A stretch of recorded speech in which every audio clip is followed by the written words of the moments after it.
வணக்கம்.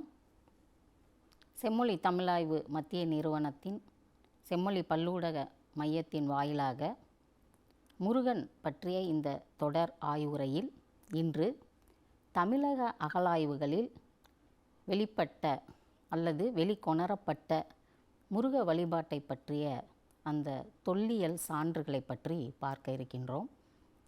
பொதுவாக நாம் முதலிலேயே முருகனுடைய அந்த வேல் எவ்வாறு அந்த பழங்கால மனிதர்களுடைய அந்த கைக்கோடரியோடு ஒப்பீடாக இருந்தது, அதுவே தான் வேலாக உலோக காலத்தில் மாறியது என்ற ஒரு ஆய்வுரையை கேட்டோம்.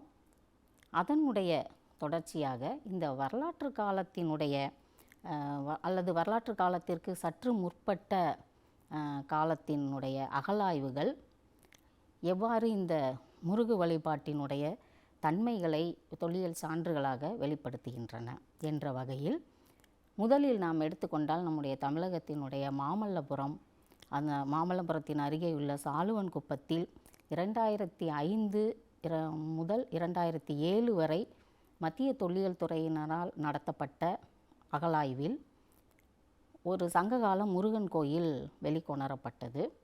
அந்த கோயில் கிபி 12ஆம் நூற்றாண்டு வரை பல்லவர் காலத்தில் அது கற்றளியாக எடுப்பிக்கப்பட்டு 12ஆம் நூற்றாண்டு வரை அது வழிபாட்டில் இருந்ததாக தெரிகிறது. அந்த கோயிலின் அருகே கிடைக்கின்ற ஒரு கல்வெட்டில் அந்த பகுதியானது திருவிழிச்சில் என்று கல்வெட்டில் அழைக்கப்படுகிறது.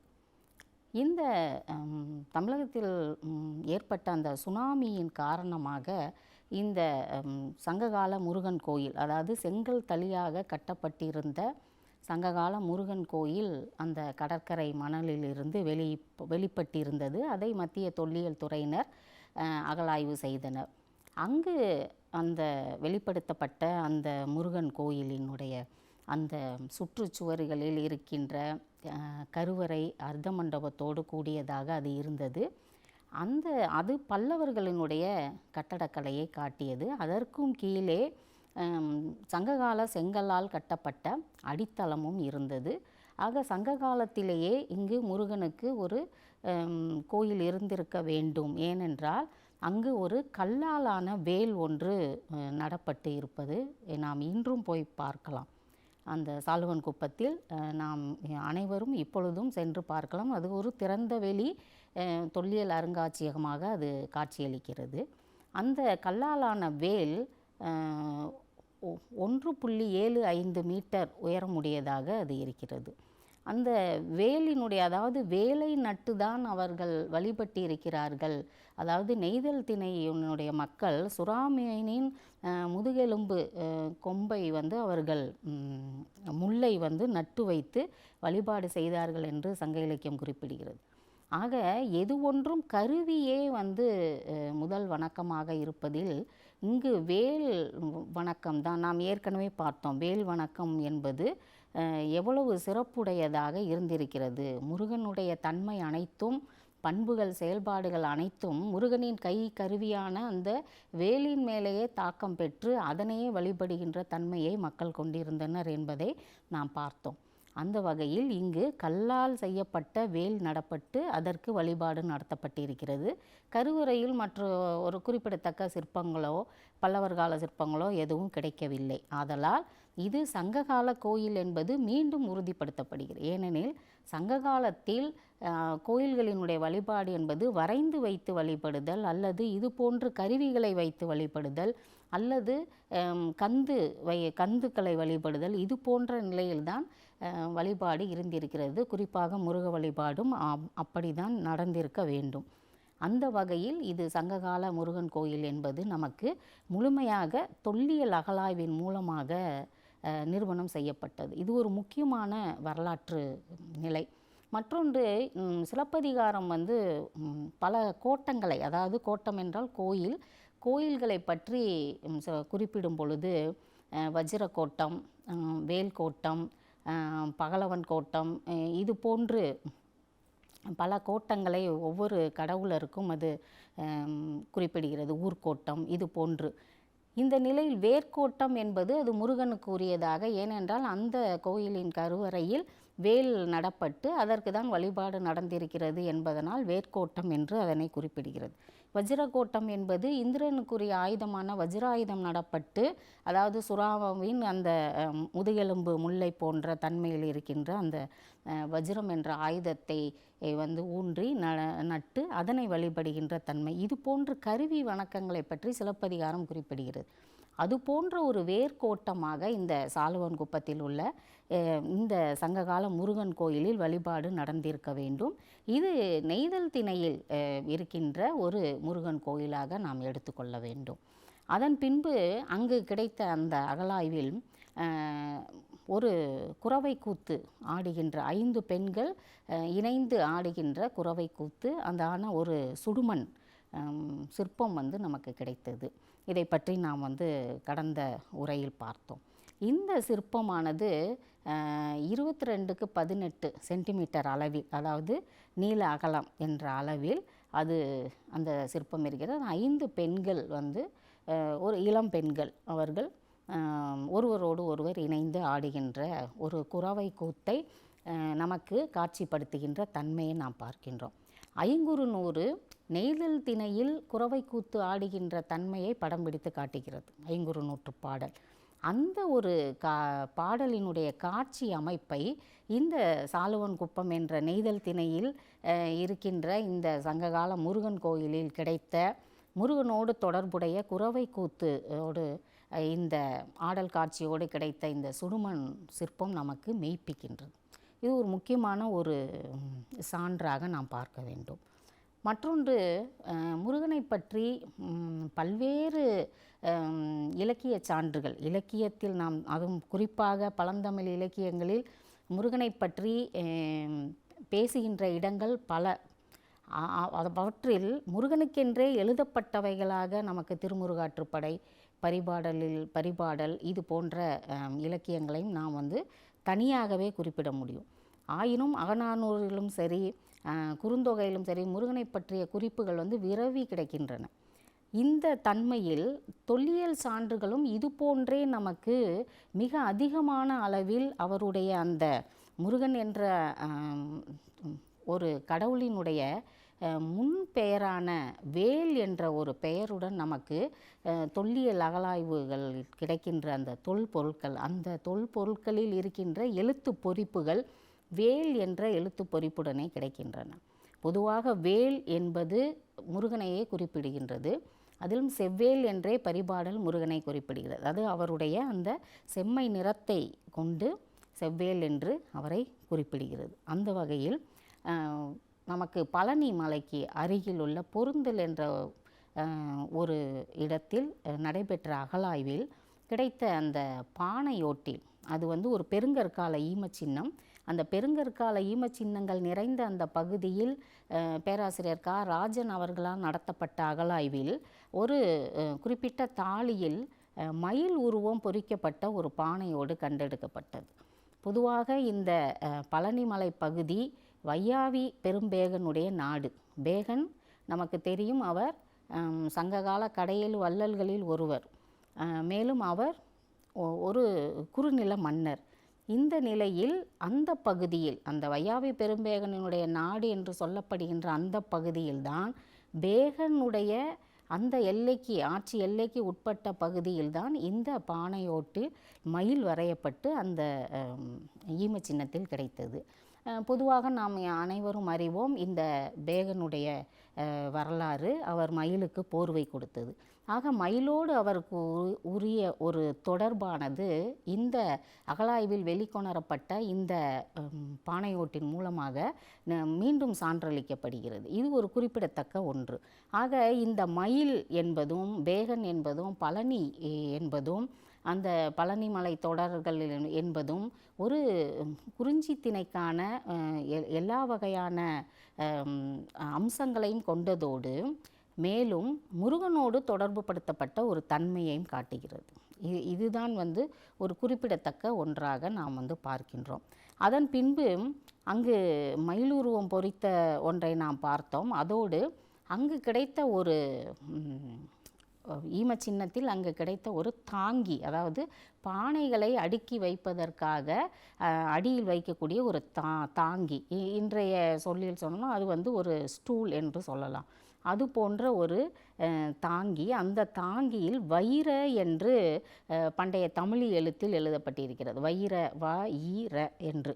இந்த வைர என்ற சொல்லை ஆய்வு செய்த பேராசிரியர் கா ராஜன் அவர்கள், இந்த வைர என்பது வைரம் என்ற சொல், இந்த வைரம் வைடூரியா, அந்த வைடூரிய என்ற சொல்லினுடைய தாக்கம் வேலூரியாவிலிருந்து வைடூரியா என்பது வருகிறது. அந்த வேலூரியா என்பது வேளிர்களோடு தொடர்புடையது என்பதாக அவர் தம்முடைய ஆய்வில் குறிப்பிடுகிறார். அதாவது இது போன்ற கனிமங்கள், இந்த கனிமங்களினுடைய அனைத்து அதிகாரங்களும் வேளிரோடு தொடர்பு படுத்தப்பட்டிருந்தது. இந்த இடத்தில் நாம் வந்து வேளிர் என்றால் யார், என்ன என்பதை பற்றி நாம் வந்து குறிப்பிட வேண்டும். இதை நாம் வந்து தனியாகவே வந்து அடுத்த உரையில் பார்க்க இருக்கின்றோம். வேளிர்கள் முழுவதுமாக நகரங்களினுடைய கட்டமைப்பின் அதிகாரத்தை பெற்றவர்களாக இருந்தார்கள். நகரங்களோடு வணிகம் தொடர்புடையது. இம்மாதிரியாக அவர்களினுடைய அரசியல் கட்டமைப்பு முதலில் தமிழகத்தில் உருவாகியது. இது இங்கு மட்டுமல்ல, உலகம் முழுவதும் அப்படித்தான் வந்து உருவாகி இருந்தது. அந்த வகையில் இந்த வைர என்ற இந்த சொல், இந்த தமிழ் எழுத்தில் எழுதப்பட்ட இந்த சொல் வேளிரோடு தொடர்பு படுத்தப்பட்டது. இந்த வேலினுடைய நகரமாகத்தான் இந்த பொருந்தல் நகரம் வந்து இருந்திருக்கிறது. இதற்கு வந்து மிகுந்த சான்றாக நாம் வந்து இந்த மேற்கு தொடர்ச்சி மலை, இது முழுவதும் வந்து கனிமங்களை கொண்டிருந்தது. இது இங்கிருந்து சிந்து சமவெளிக்கும் அங்கிருந்து மெசபடோமியா போன்ற நாடுகளுக்கும் நாகரிகங்களுக்கும் வந்து பொருட்கள் அனுப்பப்பட்டன. இவையெல்லாம் நாம் வந்து தொடர்ச்சியாக வரலாற்றில் பார்க்கின்றோம். அந்த வகையில் இது ஒரு வேல் நகரமாக இருந்திருக்கிறது. இந்த வேலினுடைய ஒரு முன்னோடி தன்மையாகத்தான் நாம் பழனி மலையில் இருக்கின்ற முருகனையும் நான் நினைத்து கொள்ள வேண்டும் என்பதாக நாம் இங்கு ஒரு கருத்தியலை பதிவு செய்யலாம். அதன் பின்பு கீழடி அகழாய்வு மிகவும் புகழ்பெற்ற நிலையில் வந்து தமிழினுடைய எழுத்து ஆதாரங்களை, எழுத்து சான்றுகளை காலத்தை மிகவும் பின்னோக்கி கொண்டு சென்றது. கிமு 7ஆம் நூற்றாண்டிலே வந்து எழுத்து ஆவணங்கள் தமிழ்நாட்டில் எழுத்துக்கள் தோன்றிவிட்டன என்பதை வந்து மிக முக்கியமான தொல்லியல் அகழாய்வு சான்றுகளாக அதை நிரூபித்தன. அந்த வகையில் கீழடியில் கிடைத்த பல சுடுமண் உருவங்களில் ஒரு குறிப்பிடத்தக்க ஆண் தலை உருவம் வந்து குறிப்பிடத்தக்கது. அது நெற்றி பட்டத்துடன் கூடியது, நெற்றி பட்டத்தோடு கூடியதாக அது இருந்தது. அந்த பொதுவாக நெற்றி பட்டம் என்பது நமக்கு வந்து முருகனுடைய சிற்ப படிமத்தில் அவருக்கு வந்து இந்த கன்னி மாலை சூடப்பட்டிருக்கும். அந்த கன்னி மாலை சூடப்படுவது என்பது இளைஞனாக நிற்கின்ற ஒரு வீரனுக்கு சிறப்பு பொருந்திய தன்மையில் அவனுடைய வெற்றியை வந்து போற்றுவதாக இந்த கன்னி மாலை சூடுவது வழக்கம். அந்த வகையில் முருகனுக்கு கன்னி மாலை சூட்டப்பட்டிருக்கும். அந்த கன்னிமாலை போன்றது தான் இந்த நெற்றி பட்டம். அதற்கு நிகரான அடுத்த கட்ட பரிணாம வளர்ச்சி, முதல் நிலையில் பூக்களால் செய்யப்பட்ட கன்னிகளால் தொடுக்கப்பட்ட மாலையை தலையில் நெற்றியில் அணிந்து கொள்வது, அடுத்த நிலையில் உலோகத்தால் அதை செய்து அணிந்து கொள்வது. இந்த நிலையில் இந்த சுடுமண் உருவத்தில் நமக்கு இந்த நெற்றி பட்டத்தோடு கூடிய ஒரு சிற்ப அமைதி அதில் இருக்கின்றது. இதை நாம் பார்க்கும் பொழுது சிந்துவெளி நாகரிகத்தில் நமக்கு கிடைத்த ஆண் உருவம் ஒன்று, அது அரசர் என்று குறிப்பிடுகிறார்கள். அந்த உருவமும் நெற்றி பட்டத்தோடு இருக்கிறது. ஆக நெற்றி பட்டத்தோடு இருக்கின்ற ஒரு தன்மை, அதுபோக நமக்கு ஆதிச்சநல்லூர் அகழாய்வுகளிலும் சிவகலை அகழாய்வுகளிலும் இந்த நெற்றி பட்டங்கள் நிறைய கிடைத்திருக்கின்றன. தங்கத்தாலான நெற்றி பட்டங்களை நிறைய கிடைத்திருக்கின்றன. ஆக இந்த நெற்றி பட்டம் என்பது வீரருக்குரிய ஒரு அடையாளமாக இருந்திருக்கிறது. குறிப்பாக அது தலைவனுக்கு உரியதாகவும் இருந்திருக்கிறது என்பதாக நாம் இதை புரிந்து கொள்ள வேண்டும். அந்த வகையில் இந்த இளைய வீரன் என்ற இந்த தன்மை, பொதுவாக இந்த சுடுமண் உருவங்களை செய்தல் என்பது ஒரு சாதாரண மனிதர்களை செய்தல் என்பது இல்லை. அது பொதுவான ஒரு தலைவனை அவனை போற்றும் வகையில், அல்லது அது வழிபாடு நிலையை தாண்டி அதனை வந்து போற்றி மகிழ்விக்கின்ற தன்மையில், அதை சிறப்புப்படுத்தும் வகையில் கூட அந்த உருவத்தை செய்து வைத்தல் மரபு. அந்த வகையில் இந்த உருவம் இந்த வழிபாட்டுக்குரிய தன்மையில் அல்லது ஏதாவது ஒரு சடங்கு சார்ந்த தன்மையில் செய்யப்பட்டிருக்கலாம், அல்லது கலை உணர்வோடும் செய்யப்பட்டிருக்கலாம். எந்த தன்மையில் இருந்தாலும் இது ஒரு வேல் என்ற தன்மையில், அதாவது ஒரு மன்னன், சீரூர் மன்னன் என்ற தன்மையில் இது இருந்திருக்க வேண்டும் என்பதாக நாம் இதை கருத முடிகிறது. அதன் பின்பு போலுவாம்பட்டி, அந்த கொங்கு மண்டலத்தை எடுத்துக்கொண்டால் கோவை மாவட்டத்தில் போலுவாம்பட்டியில் செய்யப்பட்ட அகழாய்வில் ஒரு குழந்தை வடிவம், அமர்ந்த நிலையில் இருக்கின்ற ஒரு குழந்தை உருவம் ஒன்று கிடைத்தது, சிற்பம். அதை யக்ஷன் என்று குறிப்பிட்டார்கள்.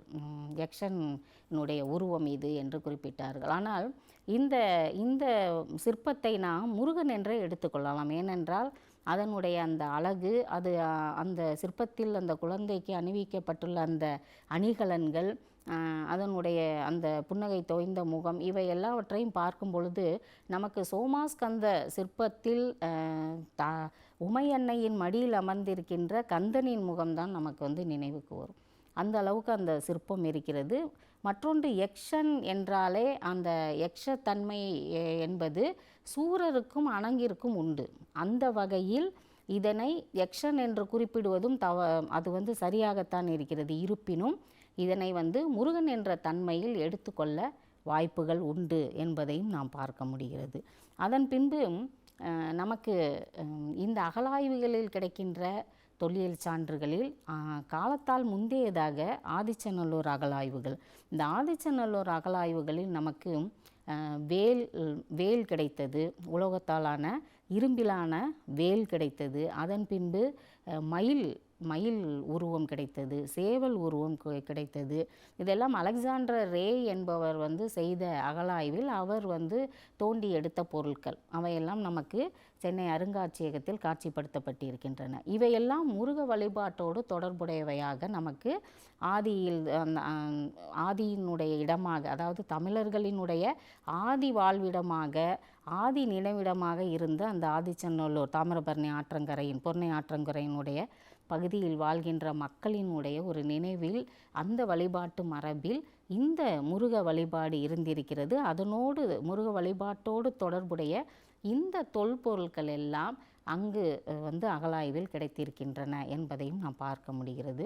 அதன் பின்பு நமக்கு இந்த அகழாய்வுகளை தாண்டி வேறு பொருட்கள், அதாவது வேறு தொல்பொருட்கள் ஆற்றில் அடித்து செல்லப்படுகின்ற நிலையில் நமக்கு அமராவதி ஆற்றுப்படுகையில் கிடைத்த 2 கணையாளிகள் குறிப்பிடத்தக்கது.